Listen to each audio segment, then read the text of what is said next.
ঘুম থেকে ওঠার পর থেকেই শুরু হয়ে যায় সংসার নামক যুদ্ধ। প্রতিটা মেয়েই প্রতিনিয়ত সংসার নামক যে যুদ্ধ করে চলেছে সেটা কিন্তু কোনো অংশে কম নয়। তবে মন থেকে এইটুকু মানি, দিনের শুরুটা যদি খুব সুন্দরভাবে হয় তাহলে কিন্তু সারাটা দিনের যুদ্ধ করতে একটু হলেও শক্তি যোগান দেয়। সেই জন্য চেষ্টা করি যতটা সম্ভব দিনের শুরুটা খুব সুন্দরভাবে করা। আর তার উপর তো আমরা খাদ্যপ্রেমী বাঙালি আছি।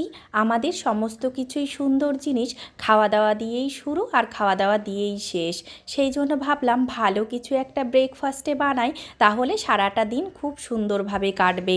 সেই জন্য দেখো না, আগের দিন কিনে নিয়ে এসেছিলাম একটা অ্যাভোকাডো, ভীষণ কস্টলি, তবে একটু শখ করেই কিনে এনেছিলাম। তো সেটা দিয়েই টোস্ট বানিয়ে ফেললাম, সঙ্গে কিছু স্ট্রবেরির টুকরো আর একটু দুধ চা। ভীষণই হেলদি, সঙ্গে কিন্তু ভীষণই টেস্টি ব্রেকফাস্ট। তোমরা কে কে অ্যাভোকাডো টোস্ট ট্রাই করেছো অবশ্যই কিন্তু কমেন্ট করে জানিও।